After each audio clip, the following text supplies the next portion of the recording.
ও আপনারা এখনো আছেন? আমি আরও ভাবলাম গত এক মাসে আপনাদের সামনে তেমন একটা ভিডিও দিতে পারিনি বলে আপনারা হয়তো ছেড়ে চলে যাবেন, বাট যেহেতু আছেন সো শুনি গত এপ্রিল মাসটা আমার কেমন গেছে। জীবনে বোধহয় এই এক মাসে সবথেকে বেশি সংখ্যক বই পড়লাম, 24টা বই, এবং সেগুলো নিয়ে আজকে কথা হবে। বই ছাড়াও লাইফ আপডেটস এবং কি কি দেখেছি শুনেছি সেসব নিয়েও কথা হবে। চলুন শুরু করা যাক।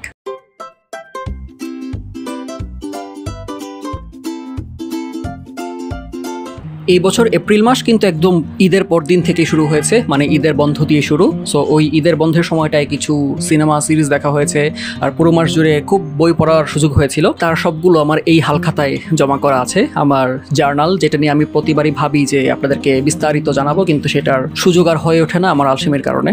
যেই কয়টা বই পড়েছি তার মাঝে এখানে কমিকগুলো আছে, এর বাইরেও বেশ কয়েকটা কমিক পড়া হয়েছে, আমি এই জায়গায় দেখাচ্ছি লিস্টগুলো। আর কমিক ছাড়াও ইবুক পড়া হয়েছে যেগুলো, সেগুলো এখানে আছে, ইবুক এবং অডিও বুক। তার মাঝে উল্লেখযোগ্য মতি নন্দীর স্পোর্টস ফিকশন সিরিজটা। এই স্পোর্টস ফিকশনগুলো এমন কিছু ছেলেপেলের গল্প যারা কলকাতার নিম্নবিত্ত বা মধ্যবিত্তের একদম সাধারণ ছেলে, তারাই যখন তাদের প্যাশনটাকে ফলো করে এবং জাতীয় পর্যায় পর্যন্ত পৌঁছয়, হিরোজ জার্নি বলতে গেলে, এবং প্রত্যেকটাই প্রচণ্ড সিনেমাটিক। একটা আক্ষেপের ব্যাপার হচ্ছে বইগুলো খুব একটা প্রচলিত না, তাই যদিও পাইরেটেড কপি অনলাইনে ছড়ানো আছে, আমি রেকমেন্ড করব আপনারা একটু খুঁজে মতি নন্দীর যেই উপন্যাস সমগ্র সেটা কিনুন, অথবা এটার অডিও বুক আছে, অডিও বুক থেকেও শুনে নিতে পারেন। এছাড়াও অনলাইনে টুকটাক কিছু কমিক পড়া হয়েছে। আর কমিকের কথা বলতে গেলে একটা সিরিজের কথা না বললেই না, সেটা হচ্ছে ঢাকা কমিক্সের আমাদের গল্প সিরিজ। 5টা বই, প্রতিটাতে 5টা করে গল্প। সেই গল্পগুলোতে খুবই সংক্ষেপে, খুবই সুন্দর ভিজুয়ালে আমাদের লোকগল্প, ইতিহাস এইসব নিয়েই ছোট ছোট সংকলন এসেছে, এবং সেইগুলো বাচ্চাদের পড়তে দেওয়ার জন্য খুবই উপযোগী। ঢাকা কমিক্সের এই সিরিজটা নিয়ে আপনারা যদি বিস্তারিত দেখতে চান তাহলে আমি এটার ভিডিও লিঙ্ক কমেন্টে অথবা ডিসক্রিপশনে দিয়ে দিচ্ছি, দেখে আসবেন। এছাড়াও এই বইমেলাতে আমি নতুন একজন আর্টিস্টের খোঁজ পেয়েছি, সেটা হচ্ছেন বাংলাদেশি কমিক আর্টিস্ট সব্যসাচী চাকমা। তার 2টা সিরিজ আমার হাতে আছে, এক হলো তেজ, আরেক হলো জুম। জুম ট্রিলজি, এখানে 3টা বই আছে জুম সিরিজের, এবং সেই 3টা বইয়ের মাঝেই জুম নামের একজন আদিবাসী সুপারহিরো ক্যারেক্টারের অরিজিন এবং একটা গল্প দেখানো হয়েছে, হয়তো পরে আরও কন্টিনিউড হবে। এবং তেজ আরেকটা সুপারহিরো যে ঢাকা শহরে বাস করে এবং খুবই বাঙালি পন্থায় এক ওঝার পানি পড়া খেয়ে সে তার সুপারহিরো পাওয়ার পেয়ে যায়, এবং সেখান থেকে খুবই ফানি একটা গল্প তৈরি হয়, একদম লাইট টোন্ড তেজ উপন্যাসটা। সেই দিক থেকে জুম আবার একটু গম্ভীর, একটু সিরিয়াস টোনের ছিল। কমিকের দিকেই এই বছরের সবথেকে অ্যান্টিসিপেটেড একটা বই ছিল প্রতিবাস্তব, দ্রোহ ও প্রেম। প্রতিবাস্তব এই নিয়ে 3টা ইস্যু প্রকাশ করলো। প্রথমটা মিশ্র বিষয়ের ছিল, দ্বিতীয়টা স্বপ্ন ও স্মৃতি। ওটা আমাদেরকে নতুন স্বাদ দিয়েছে যে নির্দিষ্ট বিষয় ধরে আমাদের আর্টিস্টরা কেমন কাজ করতে পারে। তো এবারের যেই টপিকটা দ্রোহ এবং প্রেম, যেটা অ্যাকচুয়ালি আমাদের সাম্প্রতিক রাজনৈতিক আন্দোলনগুলো, গণ অভ্যুত্থানগুলো, সেগুলোর দিকে নির্দেশ করে। এবং আমরা গত এক বছর এখনও যেমন করে যাপন করে আসছি, আমাদের বিশাল একটা রাজনৈতিক পরিবর্তন, সেটা আমাদেরকে চিরতরে পাল্টে দিয়ে গেছে। সেই যাপনটাকেই আরেকটু এক্সপ্লোর করা হয়েছে এই বইটাতে। এবং উল্লেখযোগ্য এখানে কিন্তু ভারতীয় বাঙালি অর্থাৎ ওপার বাংলার যেই আর্টিস্টরা, তাদেরও কয়েকজনের আঁকা এবং লেখা এসেছে। তো সেগুলো বেশ নতুন একটা আর্ট স্টাইল আমাদের পাঠকদের সামনে তুলে ধরে। অন্য বইগুলোর মাঝে 4টা ছোট বই দেখতে পাচ্ছি, এর মাঝে একটা উপন্যাস, একটা কবিতার বই, একটা ভ্রমণ কাহিনী আর একটা গল্পের বই। ভালোই ভেরিয়েশন। সো গল্পের বই দিয়ে শুরু করি। পঞ্চকন্যা মাহমুদুর রহমান। আপনারা মাহমুদুর রহমানকে তার মহাভারত ভিত্তিক বইগুলোর জন্য, দ্রৌপদী, রাধেয়, শকুনি, উবাচক, সেগুলোর জন্য চিনবেন, কেউ হয়তো মোগল নামার জন্য চিনবেন। তো তিনি এখনকার জনপ্রিয় একজন তরুণ লেখক, এবং এইবার তিনি মহাভারতের 5 নারী চরিত্রকে নিয়ে ছোট গল্প লিখেছেন এই বইটাতে। সেই 5 জন নারী চরিত্র কারা? হিড়িম্বা, সত্যবতী, সুভদ্রা, অম্বা, গান্ধারী, যাদেরকে নিয়ে আলাদা করে পুরো মহাকাব্যের মাঝে খুব বেশি টাইম দেওয়া হয়নি। তো তাদেরকে কাছ থেকে দেখার চেষ্টা করেছেন 5টা ছোট গল্পে।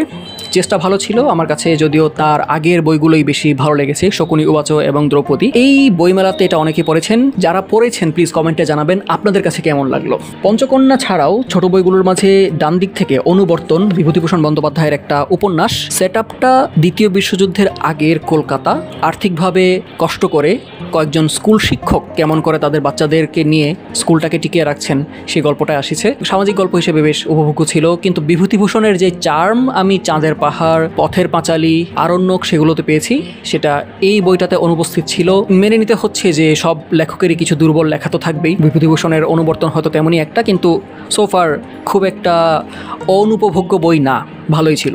Next up real or cake, একটা কবিতার বই, মাশরাফি হাসান কম বয়সী একজন কবি, তার দ্বিতীয় বই। এভারেস্ট ও লোৎসে শিখরে আমার সম্প্রতি পড়া খুবই প্রিয় একটা ভ্রমণ কাহিনী, কারণ সাদা পাহাড়ে, বরফের পাহাড়ের ঘোরার কাহিনী আমি এই প্রথম পড়লাম, এবং সেখানে পদে পদে মৃত্যুর নিশ্চয়তা কতটা বেশি সেটা আমি ফিল করতে পেরেছিলাম বইটা পড়তে গিয়ে। এখানে দেখেছি যে খুব তরুণ বয়সী ট্রাভেলাররা জাস্ট তাঁবুতে শুয়ে থাকা অবস্থায় মারা গেছেন ক্লান্তিতে। এই অবস্থাটার মাঝে পদে পদে মৃত্যুর মাঝ থেকেও কেমন করে একটা সম্পূর্ণ নতুন ধরনের লাইফকে এনজয় করা যায়, যেখানে চারপাশে শুধুই পাহাড়, অক্সিজেনের ঘাটতি, এবং আরও উঁচু থেকে আরও পাহাড় এবং পুরো পৃথিবীটাকে চোখে দেখার যেই হাতছানি, অ্যাডভেঞ্চার, সেই সব নিয়ে এভারেস্ট যাত্রাটা ফুটে উঠেছে বইটাতে। এর আগে আমি এই ধরনের লেখা বা ভ্রমণ কাহিনী পড়িনি, কিন্তু বাবর আলীর অনুবাদেই মেলোডি ও এভারেস্ট একটা বই আছে, এরকম বইগুলো আমি সামনের দিকে হাতে নিব। সো যারা এই বইটা নিয়েছেন আমি আশা করব তাড়াতাড়ি পড়ে ফেলবেন, এবং আমার জন্য কিন্তু এটা পড়ার টাইমটা খুবই উপভোগ্য ছিল।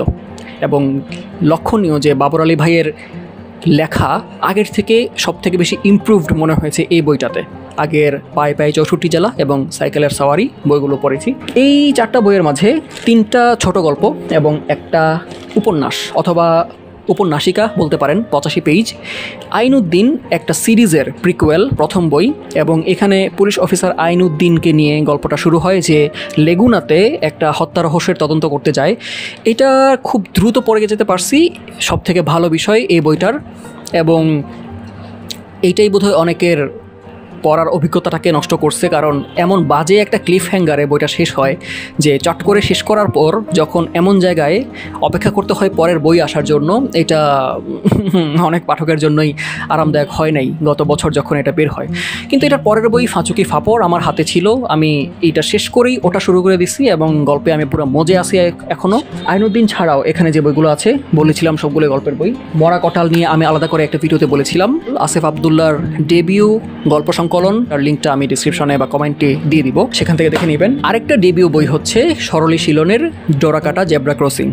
আপনারা যদি কিয়ারোস্তমির সিনেমা অথবা মুরাকামির গল্প পছন্দ করেন তাহলে এই বইটা পড়ে দেখতে পারেন। নেক্সট আপ যে বইটা নিয়ে আমি খুব বেশি এক্সাইটেড এবং এইটা আলাদা করে উল্লেখ করতে চাই, সেটা হচ্ছে ভবঘুরি, সারিকা সিরাজ আপুর লেখা। ভবঘুরি বইটাকে আমি যদিও ভ্রমণ কাহিনী মনে করেছিলাম, সেটা তেমন না, বরং মানুষ ভ্রমণ করতে গেলে কেমন করে নতুন নতুন মানুষের সংস্পর্শে একটা নতুন দৃষ্টিভঙ্গি লাভ করে, সেইটা নিয়ে এই গল্পটা। লেখিকা পড়াশোনা করেছেন জার্মানিতে, এবং সেই সূত্রে তার ইউরোপের অনেকগুলো দেশ ঘোরা হয়েছে, নেপালে, বাংলাদেশে, এই দিকটাতেও ঘোরা হয়েছে।